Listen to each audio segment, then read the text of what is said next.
더 리더스 TV 시청자 여러분 안녕하셨습니까? 여름입니다. 여름철 건강 관련 프로그램을 마련했습니다. 오늘은 여름에 가장 많이 걸리시는 이비인후과 질환에 대해서 전문가 모시고 궁금한 점 알아보도록 하겠습니다. 제 옆에 이비인후과 전문의이신 최종선 원장님 나오셨습니다. 안녕하십니까? 네, 안녕하십니까? 반갑습니다. 네, 반갑습니다. 네, 여름철 귓병 흔히 이렇게 말하던 것이 되게 외이도염을 말씀하는 거죠? 그렇죠. 예, 아무래도 여름철이다 보니까 자주 물놀이를 하게 되고 물하고 자주 접할 수 있는 상황이 되잖아요. 네, 수영장도 잘 다닐 수도 있고 네, 피서 갔다 오면 귀에 물이 자주 들어가는 경우도 많잖아요. 그렇습니다. 그래서 이 귀에 아무래도 외이도라는 것은 귀 중에 가장 바깥쪽에 위치하기 때문에 자극을 가장 먼저 받을 수 있는 부위예요. 네. 근데 외이도염이 왜 자주 일어날 수 있을까요? 물에 들어가서 물 자체가 염증을 일으키진 않을 것 같은데. 물을 닦아내는 과정에서 아마 상처가 그렇죠. 생기겠죠. 예, 정확히 알고 계시네요. 그래서 물은 우리가 샤워할 때도 들어가잖아요. 네. 샤워할 때도 들어가는데 꼭 여름철이 되면 꼭 외이도염이 자주 일어난단 말이에요. 그 이유 중에 하나가 귀를 자주 만짐으로 인해서 귀벽에 상처가 나면서 그 상처 안에 염증이 일어나서 외이도염이 일어나는 거예요. 그렇군요. 그래서 되게 보면 사람은 귀가 뭔가 붙어 있는 것에 대해서 되게 다 싫어를 하셔요. 그렇죠. 그래서 이 목욕을 하거나 귀에 물이 조금만 들어가게 되면 무의식적으로 면봉으로 귀를 깨끗하게 해야 된다는 그게 좀 약간 네, 있단 깊숙이 말이에요. 닦아냅니다. 그렇죠. 네, 더 네. 깨끗하게 네. 뭔가 만지게 되면 노란 게 뭐가 나온단 말이에요. 네. 이 노란 게 없어질 때까지 깨끗하게 없앤단 말이에요. 아하. 그런데 우리가 귀를 이게 구조적으로 보면 네. 이 외이도 벽에는 뼈 위에 혈관하고 얇은 피부로 둘러싸여 있거든요. 네. 없는 게 하나가 없냐면 근육층이라는 게 없어요. 그렇군요. 그래요. 뼈와 피부만. 그렇죠. 네. 뼈와 피부만 있기 때문에 네. 근육이 없는 이유는 근육이 있게 되면 부딪히거나 다치게 되면 근육이 붙게 되면 소리를 못 듣게 됐잖아요. 그러면 위험에 노출에 대해서 몸이 반응할 수 없는 거예요. 네, 조물주의 그렇죠. 배려군요. 네. 그렇죠. 배려를 만드는. 그래서 유일하게 어떻게 하면 외도를 보호할 수 있을까라고 만들어진 게 하나가 귀지입니다. 아, 귀지. 네, 그래서 어머님들이 그냥 귓밥이라고도 불렀던. 그러죠. 네네. 귓밥이란 게 이 정상적으로 외이도 벽에서 네. 외이도 벽, 귀 입구에서 피지선을 이용해서 기지를 만들어내서 기지가 외이도 벽을 순환을 하면서 외이도 벽을 보호해주는 역할을 하는 거예요. 네. 그래서 귀지는 결론적으로 얘기하면 보호하는 보호벽이라는 표현을 써요. 그래서 귀지를 이렇게 만져보면 반짝반짝 빛나잖아요. 그렇습니다. 그 이유 중 하나가 지방 성분이 많이 들어있기 때문에요. 아하. 지방이라는 게 들어있기 때문에 물이 들어가더라도 외이도 벽을 뚫고 가기 쉽지 않아요. 천연 방수 처리가 그래, 돼 있고. 방수 처리가 네. 돼 있죠. 그리고 또 한 가지는 이게 약간 산성화돼 있어요. 네. 산성화돼 있단 말은 이 귀지가 산성화돼 있다면 세균이 자랄 수 없는 환경을 만들어줘요. 아하. 그리고 귀지가 계속 순환이 되면서 붙어 있는 것을 없애는 역할을 한단 말이에요. 그래서 이 귀지가 많은 일을 하고 있단 말이에요. 그러면 인위적으로 귀지를 없앤다는 것 자체는 외이도 벽에 피부 껍질을 하나 없애는 효과가 똑같이 일어나요. 네. 염증이 생길 수밖에 없단 말이에요.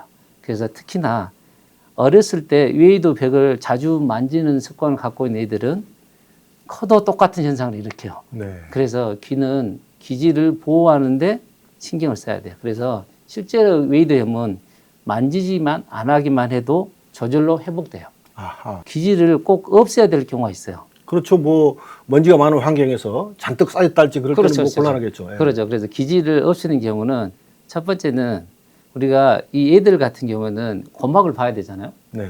고막을 보기 위해서 귀지를 빼는 거예요. 고막 상태를 보고 있어요. 진단 목적에 하나 귀지를 빼고 네. 또 어떤 분은 우리가 지루성 피부염처럼 머리에 비듬이 많이 생기잖아요. 귀 안에도 피지선이 활동량이 많이 있는 분들이 있어요. 그런 분들은 외이도 벽에 귀지가 많이 생기게 돼 있어요. 이런 분들은 보통 2주나 한 달에 한 번 정도는 귀지를 빼주는 거죠, 인지적으로. 네. 귀지가 너무 많이 차기 때문에. 네.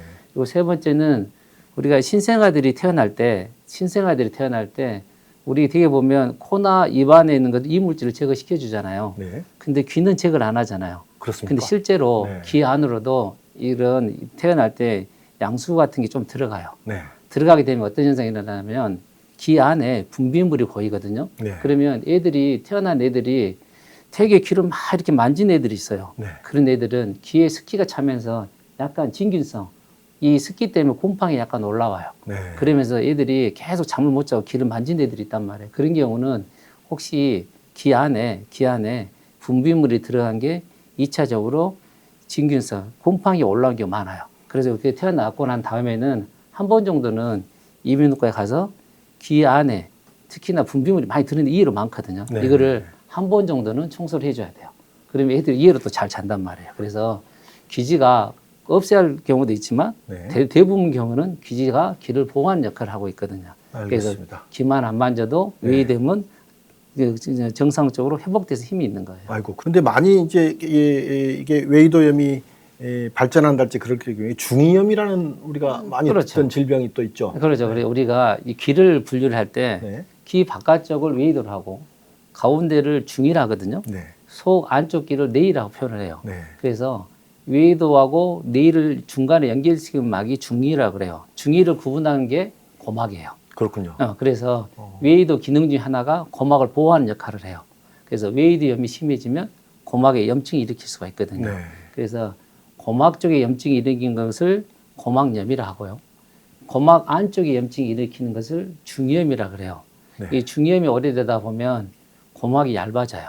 염증이 오래되다 보면 그러면 어떤 현상이냐면 이 얇은 고막을 통해서 쉽게 말하면 천공이 일어나요. 구멍이 난단 말이에요. 통증도 물론 그렇죠. 심하겠죠. 통증도 일어나고 네. 구멍이 나게 되면 그 구멍이 재생이 안 되는 경우를 만성 중이염이라 그래요. 그래서 고막에 일어난 병들이 급성을 일어난 경우도 있고 시간 지나면 만성으로 변한단 말이에요. 그래서 급성인 경우는 대부분 약물 치료가 가능하고 네. 만성인 경우는 고막이 없어졌잖아요. 그렇죠. 고막을 다시 재생시키는 수술적 치료가 필요해요. 어렵습니까? 수술? 수술은 어려운 건 아닌데요. 네. 이제 입원해서 보통 일주일 이내 치료하시고 재생이 완전히 되는데 보통 한 달에 2달 정도면 재생이 다 되거든요. 그래서 고막이 없는 경우는 고막을 재생시키는 수술을 해야 되는 경우가 있어요. 재생입니까? 아니면 인공? 이게 대부분 인공 고막을 넣는 경우는 이제 외상성 천공. 네. 이게 어디 부딪히고 난 다음에 고막이 이게 터진 경우에는 이게 인조 고막을 넣어주고 네. 만성 이렇게 중이염이 고막이 없는 경우에는 자기의 근육막이라는 게 있어요. 귀 뒤에 보면 근육막이라는 게 있거든요. 자기 살을 이용해서 네. 이식을 시켜주기 때문에 자기 살을 역할을 똑같이 하는 거예요. 네. 그러면은 귀 외하고 안쪽에 공간이 고막을 통해서 막아지기 때문에 세균이나 이런 염증이 안 일어나게 안으로 못 들어가니까 염증을 예방시키는 효과가 있는 거예요. 네. 그래서 고막이 재생이 안 된 경우는 수술적 치료가 필요한 경우가 있습니다. 환기관이라는 게 그렇죠. 그걸 말하는 우리 겁니까? 애들을 보면 네. 예, 특히나 이 애들은 비염이나 충농증이 잘 오거든요. 네. 이렇게 하다 보면 코 뒤로 콧물이 넘어가면서 코하고 귀하고 연계된 이관이라는 게 있어요. 이관. 이관은 애들은 이관이 이렇게 반듯해요. 네. 그래서 콧물이 바로 귀로 들어간단 말이에요. 네. 근데 일반 그 어른들 같은 경우는 이관이 이렇게 올라와 있기 때문에 역류가 되게 어려워요. 네. 근데 우리 만 3세 이하 애들은 이관이 이렇게 직선으로 되기 때문에 콧물 증상이 지속되게 나타나면 귀 안에 염증이 일으켜서 귀 안에 물이 고이는 삼출성 중이염이라는 게 일어나요. 삼출성 중이염. 네네. 고막 안에 물이 찼다 이 말이거든요. 네. 그러면 이 이관 기능을 대신할 수 있는 뭔가 필요해요. 그렇죠. 그래서 나타난 게 환기관이라는 표현을 써요. 네. 그래서 고막에 작은 미세한 현미경을 보고 환기관을 넣어주면 네. 이 환기관이 이관의 기능을 대신해 주는 거예요. 그래서 귀의 염증을 이 환기관을 통해서 빠져나간 것처럼 환기가 되기 때문에 중이염이 삼출성 중이염이 치료 효과가 좋은 거예요. 말씀하신 그 내이 질환, 우리가 외이와 중이와 내이가 있다고 그러는데 이제 내이로 넘어가게 되면은 듣는 기능과 상관없이 어지러움을 호소하는 경우가 또 많이 있죠. 그렇죠. 네. 우리가 중이는 소리를 전달시켜서 네. 이게 뇌로 보내서 소리를 이렇게 뇌로 듣게 하는 역할을 해요. 그래서 뇌가 하는 일은 첫 번째는 소리를 듣는 일을 하고 네. 또 한 가지는 중심 잡는 일을 해요. 중심. 그래서 그렇죠. 우리가 균형을 잡는 일을 하고 있는 거예요. 네. 그래서 두 가지를 귀 안에서 같이 하고 있는 거예요. 그 중에 소리를 듣는 힘이나 중심 잡는 힘, 특히나 중심 잡는 일에 대해서 어떠한 이상이 일어날 경우에 어지럼이 일어난 경우예요. 그래서 우리가 가장 흔하게 어지럼을 나타내는 경우가 많이 들어보셨겠지만 귀 안에는 정상적으로 돌 주머니라는 게 있어요. 이 네. 돌 주머니라는 건 이석이란 말 표현하거든요. 귀 그렇죠, 안에 그렇죠. 돌멩이라 그러죠. 네. 귀 안에는 정상적으로 돌 주머니가 있어요. 이 돌 주머니가 어떤 역할을 하냐면 돌 주머니 안에는 작은 돌멩이 가루들이 들어있어요. 이 가루가 대부분 칼슘으로 되어 있거든요. 네. 이 가루가 몸을 이렇게 숙이면 돌이 도로로로 굴러요. 네. 몸이 앞으로 숙여졌습니다, 주인님. 이렇게 아하. 옆으로 움직이면서 몸이 균형을 잡아준단 말이에요. 정상적으로 돌 주머니 안에서 일을 해줘야 될 상황이 어떤 특별한 원인에 의해서 귀 제자리가 아니라 다른 자리로 움직인 거예요. 네. 이게 세반고리로 빠졌다는 말을 하거든요. 네네. 그래서 세반 고리관. 그렇죠. 네. 세반 고리관, 작은 고리관으로 빠졌다 이 말이에요. 예, 그래서 증상이 주로 일어날 때 이 자세를 변하면 제 위치가 아닌 다른 위치에서 움직이기 때문에 다른 신호가 뇌로 가는 경우예요. 그래서 이 아침에 화장실 가려고 일어나는데 천장이 뱅글뱅글 돌기도 하고, 신발 신으로 고개를 숙이려고 하는데 천장이 뱅글뱅글 돌기도 하고, 위에 천장에 있는 물체를 내리려고 위를 쳐다봤는데 천장이 뱅글뱅글 도는 거예요. 이석이 움직이는 방향에 따라서 어지럼이 일어나요. 그렇죠. 그리고 이석증은 처음 경험해 봤을 때 너무 힘든 통증이에요. 뇌가 이전에 한 번이라도 경험해 봤으면 이렇게 심하게 반응을 안 하는데, 귀는 이 일을 할 때 어떻게 일어나냐면요. 귀 신경은 자율신경하고 연결돼 있어요. 네. 그리고 위장관 신경하고 연결돼서 반응을 하거든요. 위장관. 그래서 네. 그렇죠. 우리가 배멀밀이 심하게 하면은 속이 울렁거리고 그렇죠. 토할 나잖아요. 네네네. 그 위장관 신경이 연결돼 있는 거예요. 네. 그리고 귀는 자율신경을 연결해 놨어요. 그래서 이 귀가 이석이 빠지면 이게 교감신경이 흥분해요. 그렇기 때문에 심장 박동수도 올라오고 혈압도 꽤 많이 올라가요. 환자는 아주 극심한 공포를 느끼죠. 네. 그러면서 이 머리를 움직일 때마다 천장이 뱅글뱅글되고 속이 울어 토한단 말이에요. 네. 이게 견디기 힘든 통증이거든요. 네. 그래서 이걸 이석증이라는 표현을 써요. 이석증. 그러면 네. 이석증이 생겼는데, 그럼 이석증 치료는 어떻게 하냐면, 이석증은 우리가 팔이 빠진다는 표현을 써요. 팔이 빠지면 팔을 제자리에 넣어주면 통증이 가라앉은 것처럼 네. 이석증도 뭐 수술할 치료가 아니라 이 물리치료라는 표현을 써요. 네. 이석증을 제자리에 넣어주는, 이석을. 그렇죠. 제자리에 넣어줄 때 네. 머리를 이렇게 돌려서 제자리에 넣어주거든요. 네. 그래서 이거를 이석을 제자리에 넣는 치환시킨다 해서 이석 치환 치료라 그래요. 네. 수술적 치료가 아니라 일종의 물리치료와 같은 개념이에요. 네. 그래서 제자리에 넣어주면 한 번씩 넣어줄 때마다 이석이 평균적으로 절반씩 들어간다 하거든요. 네. 그래서 이렇게 치료하는 주 목적은 이 이석증은 시간 지나면 이 칼슘 미세한 덩어리라 시간 지나면 한두 달 정도 지나면 흡수가 돼요. 근데 흡수되는 시간이 너무 오래 걸리는 거예요. 네. 그래서 물리치료하는 주 목적은 큰 이석 쪼가리들을 제자리에 넣어주면 증상이 많이 완화가 될 수가 있어요. 네. 그래서 물리치료를 통해서 제자리에 넣는 치료를 하는 거예요. 그리고 이석이 빠졌을 때 일상생활에 조심해야 할 게 있어요. 네. 첫 번째는 이석이 움직이잖아요. 네네. 그러면은 특히나 화장실을 가려고 자기도 모르게 빨리 일어난 사람도 있거든요. 네. 순간적으로 빨리 일어나잖아요. 그러면 천장이 뱅글뱅글 누워 있는 상태에서 갑자기. 그렇지. 상태가 일어나시면 네. 순간적으로 균형 감각이 없어지기 때문에 넘어질 네. 수가 있어요. 아하. 그래서 이석이 움직이신 분들은 계단에 급격한 자세 변화가 좀 그렇죠. 어렵군요. 조심해야죠. 네. 특히나 어떨 때 다치냐면 계단을 내려갈 때 조금 빨리 내려가잖아요. 네. 그러니까 순간적인 숙이면서 내려가기 때문에 균형 감각이 약해져요. 넘어질 수가 있거든요. 네. 그리고 큰일 나죠. 큰 차, 버스나 이런 데서 내려갈 때도 조금 천천히 내려가야 돼요. 네. 본인이 생각한 만큼 중형각이 약해진 상태이기 때문에 넘어질 수가 있어요. 그리고 이석이 움직일 때는 베개를 최대한 높게 는 게 편해요. 네. 머리의 움직임을 최대한 줄여줘야 돼요. 음흠. 그리고 아주 심하신 분들은 목에 목포대를 차는 경우도 있어요. 음. 고개를 숙이거나 젖힌 행동 자체가 어지럼을 일으키는 거거든요. 네. 그래서 아주 심하게 토할 정도 아주 심하다. 그런 경우는 일주에서 2주 정도를 목포대를 채워요. 재발할 때가 되게 많은 경우가 어지러울 때 좀 깔아앉았다 싶어서 이 미용실이나 치과 같이 뒤로 젖히는 행동을 하잖아요. 네. 그러면 이석이 다시 움직일 수가 있어요. 네. 그래서 뒤로 젖히는 행동은 아이고. 한 2주 지난 다음에 하시는 게 좋고, 네. 이석이 움직인다는 말은 눈동자가 초점이 안 맞는다는 상황을 의미를 하는 거거든요. 눈동자. 네. 귀하고 눈하고 연결돼 있어 우리가 어지러우면 천장이 뱅글뱅글 돈다 그러잖아요. 네. 실제로 눈이 돌아요. 그래서 눈에 도는 걸로 유형해서 우리가 진단을 내리거든요. 네. 그래서 눈에 도는 초점이 안 맞은 상황이 되잖아요. 그러면 뭘 조심해야 되냐면 이석이 빠진 분들은 사람들이 많이 움직이는 곳에 가면 엄청 힘들어요. 그렇군요. 눈동자가 백화점, 그렇죠. 일을 많이 하니까. 그렇죠. 네. 마트, 그다음에 그 예식장이나 네. 교회나 성당 같은데 고개 숙이고 인사를 해야 되고 지나간 물체를 빨리 봐야 되고 이런 경우는 너무 힘들어요. 네. 그래서 이석이 빠질 때는 사람이 빨리 움직이거나 물체가 빨리 움직이는 거 좀 피하라 하거든요. 좀 피하는 게 편해요. 안정을 취하겠군요. 그러죠, 그죠. 그렇게 해주면 이석이 이런 게 이석이구나를 본인이 알 수가 있단 말이에요. 그리고 이석은 이제 제일 중요한 게 이 재활치료라는 표현을 써요. 이석적 치료는 첫 번째가 물리치료예요. 이석을 빨리 집어넣어야 되잖아요. 네.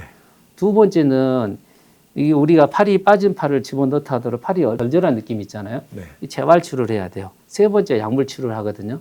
그래서 처음에 이석이 빠질 때는 물리치료하고 약물치료를 좀 해요. 그리고 시간이 지나면 지날수록 이석증은 재활치료가 잘 안 되면 만성으로 변해요. 그래서 검사에도 특별히 나타나지 않는데 계속 어지럼이 나타나는 거예요. 네. 그래서 이 재활치료가 진짜 중요하거든요. 그래서 이석이 빠졌을 때는 재활치료하는 방법을 꼭 배워야 돼요. 재활치료는 어려운 게 아니에요. 이게 사람은 중심 잡는 힘은 어디서 갖고 있냐면 눈하고 귀하고 목이 사람 새 날개라고 그래요. 이 축을 이용해 사람이 중심을 잡거든요. 네. 그래서 이 축이 균형 감각이 약해지는 거예요. 우리 새 날개 보면 날개가 긴장도가 올라갔다는 표현을 쓰거든요. 네.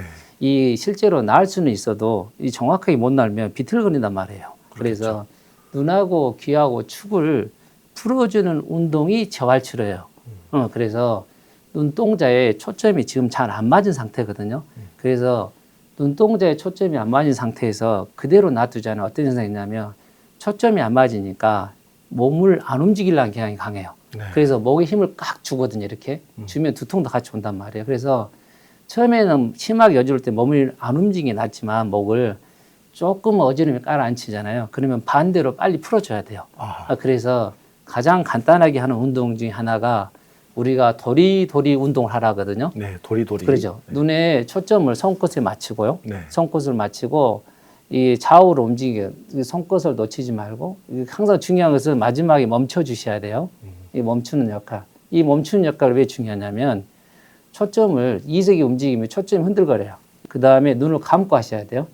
감고 눈을 본다는 느낌으로 한 10번 정도 천천히 하세요. 두 번째는 목을 가볍게 마사지 해주면 목의 긴장도가 풀리잖아요. 그러면 이 목의 긴장도 풀리면 귀가 반응하는 속도가 천천히 반응을 일어나요. 네. 그래서 목을 자주 마사지 하시고 세 번째는 이 귀는 자율신경하고 연결되어 있잖아요. 네. 그래서 호흡법을 항상 같이 해야 돼요. 호흡. 그렇죠. 코로 5초를 들어 마시고 입으로 5초 이상을 내셔서 몸의 긴장도를 풀면 귀의 반응 속도가 교감신경을 자극시키거든요. 이 속도가 네. 느려져요. 그다음에 네 번째는 균형 잡는 연습을 해주는 게 좋아요. 네. 균형 잡는 연습을 하면 우리가 팔짱을 낀 상태에서 하라거든요. 팔짱을 낀 상태에서 다리를 앞뒤꿈치를 붙여요. 네. 앞뒤꿈치를 붙인 상태에서 눈을 뜨고 한 10초 정도 균형을 잡아봐야 돼요. 그리고 그 다음에 눈을 뜨고 10초 정도를 균형이 잡아지면 다리를 바꾸세요. 앞뒤를 바꿔서 10초 정도. 그 다음에 이게 잘 된다. 그러면은 눈을 감고 10초를 하시는 거예요. 네. 또 반대로 바꿔서 눈을 감고 10초. 이게 또 잘 된다. 그러면 다리를 하나를 들어서 한 발로 서서 5초 이상 중심을 잡아보는 거예요. 5초 이상. 눈을 감고도 5초. 또를 발을 바꿔서 5초 이상 하는 거예요. 이게 진짜 잘 된다. 그러면 팔짱 낀 상태에서 눈을 감고 제자리에서 최대한 천천히 걷는 연습을 하셔요. 네. 네, 그래서 이게 되게 어려운 운동, 쉬운 운동이 아니거든요. 네. 천천히 운동을 하시면 귀가 뇌하고 계산되어 있는 상황하고 실제 일어난 상황을 밸런스를 맞춰줘요. 그래서 어지럼 있는 분들은 구름 위로 붕 뜬다는 사람이 되게 많거든요. 그 이유 중에 하나면 왜 그러냐면 뇌가 생각하는 실제 귀 몸의 상태하고 실제로 일어난 상태가 밸런스가 안 맞아요. 네. 지금은 땅이 닿아야 될 상황인데 실제로 땅이 안 닿는 거예요. 그렇게 하면 걸어 다니면 구름 위로 붕 뜬 느낌 들어요. 네. 그래서 눈을 감고 제자리 최대한 천천히 걷는 연습을 하면 실제적으로 일어난 일하고 귀에서 뇌에서 계산된 일이 정확히 맞아져요. 네. 그러면 붕 뜬 어지럼이 많이 없어져요. 그래서 이 알겠습니다. 치료가 엄청 중요한 치료거든요. 이렇게 하면 만성 어지럼을 치료하는 데 많이 도움이 됩니다. 이석증 얘기를 자세히 설명해 주셨으니까 이제 이명에 대해서 좀 알려주시죠. 그렇죠. 이명도 이제 고통받는 분들이 그렇죠. 많은데. 이제 귀가 하는 일 하나는 소리 듣는 일, 네. 하나는 균형 잡는 일을 하잖아요. 네. 균형 잡는 힘이 예민해지니까 어지럼이 일어나고 소리 듣는 일이 예민해지면 이명이 생기는 네. 거예요. 그래서 요즘 실제로 청력이 떨어져서 이명이 생긴 거 어떻게 보면 기도 노화 현상이 일어나면서 이명이 생긴 건 당연하지만 요즘은 이 청력 자체는 정상인데 네. 이명 있는 분들이 진짜 많아요. 네. 예, 그 중에 하나가 몸의 긴장도라 표현을 쓰거든요. 네. 기가 하는 일은 기본적으로 호랑이가 쫓아오잖아요. 그러면 귀로 호랑이 소리를 발자국 소리 듣는 다음에 빨리 도망을 가야 한단 말이에요. 네. 그러면 귀가 출력이 올라가야 돼요. 그래서 귀는 자율신경하고 연결된 이유 중에 하나가 네. 도망가기 빨리 편하기 위해서 교감신경하고 연관시켜 놨어요. 네. 그래서 심장 박동수를 최대한 올려서 아하. 빨리 그 상황을 벗어나게 하려고 귀가 일을 하는 경우예요. 생존을 그렇죠. 돕는군요. 이 귀가 너무나 중요한 일을 하는 거예요. 네. 근데 스트레스를 많이 받는다는 것은 호랑이가 계속 쫓아온다 생각하고 똑같아요. 네. 그러면 귀가 아침부터 저녁까지 네. 일을 해야 한단 말이에요. 그 말은 자동차라 싶으면 과속 페달을 매일 밟고 있는 것과 똑같아요. 네. 그러면 엔진의 소리가 날 수밖에 없어요. 네. 그래서 윙 소리 나는 거예요. 그래서 이게 귀가 과부하 걸렸다는 표현이에요. 네. 그래서 소리가 좀 쉬면 조금 쉬고 잠을 자면 좀 좋아져요. 그 업무 긴장도가 높은 직종에 있는 그렇죠, 분들이 그렇죠. 네. 그래서요. 그래서 네. 그런다고 해서 또 일을 안 할 수는 없잖아요. 네. 그래서 이런 부분을 청력이 정상인데도 나타나는 이명이라는 표현을 쓰거든요. 뭐 시끄러운 곳에서 일한다고 이명이 오는 건 아니군요. 그렇죠. 네. 귀로 요즘 많아요. 네. 특히 젊은 사람한테 더 많아요. 네. 그래서 이런 분들은 이런 이명을 몸의 긴장도에 나타나는 이명이라는 표현을 써요. 네. 그 예전에 고3 애들, 지금도 마찬가지지만 고3 애들이 공부를 할 때 긴장한 상태에서 공부를 하잖아요. 네. 몸의 긴장도를 계속 올리면 귀의 속도가 빨라져요. 귀의 네. 출력이 올라가요. 그럼 네. 이명이 생기거든요. 그래서 고3 이명이라는 표현하기도 해요. 그래서 목의 긴장도가 이명을 일으켜요. 네. 그래서 이명이 이렇게 자주 일어난 분들은 목의 긴장을 푸는 연습을 많이 해줘야 돼요. 네. 그래서 목의 긴장도를 아까 운동하는 것처럼 심호흡을 천천히 풀어주고 힘을 빼고 천천히 도리를 운동해 주시고 그다음에 귀를 가볍게 마사지 해주시고 네. 귀하고 목 뒤로 연결됐거든요. 목 뒤 양쪽 어깨를 가볍게 눌러주시면 이 축의 긴장이 풀려요. 이 목의 긴장도 풀리면 네. 귀의 출력이 좀 줄어들게 돼 있어요. 아하. 그래서 몸만 가볍게 스트레칭만 해도 이명이 많이 줄어들어요. 실제로 그래 약을 쓸 때도 대부분 약을 쓸 때 근육 이완제를 써주거든요. 네. 그런데 이 제일 좋은 것은 네. 걷는 운동이에요. 아. 긴장을 이완시키고 걷는 운동을 하는 게 몸의 긴장을 빨리 풀 수가 있어요. 네. 그리고 목을 마사지한 경우는 그때는 확실히 좋아지거든요. 근데 시간 지나면 긴장도 신호가 강하기 때문에 또 다시 올라온단 말이에요. 네. 그래서 규칙적인 생활을 하는 게 진짜 중요해요. 그리고 청력이 떨어져서 나타나는 이명이 있어요. 네. 그래서 이제 연세가 드시면 우리가 청력이 약해지면서 네. 소리를 들으려고 노력을 해요. 이 주파수가 잘 안 들리기 때문에 네. 그럴 때는 귀가 소리를 들으려고 노력하는 경우예요. 아하. 그렇기 때문에 이명이 생긴단 말이에요. 그래서 처음 이명이 생겼을 때 이명을 어떻게 생각하냐에 따라서 이명이 변화가 일어나요. 이명을 없애려고 생각하잖아요. 그러면 이명 강도는 더 세져요. 그렇군요. 네, 이명을 없애는 것은 누가 줄이냐면 사람 뇌가 줄이거든요. 그래서 우리가 도를 걷다 보면 수백 가지 소리가 들려요. 이 귀는 이 소리를 다 들어요.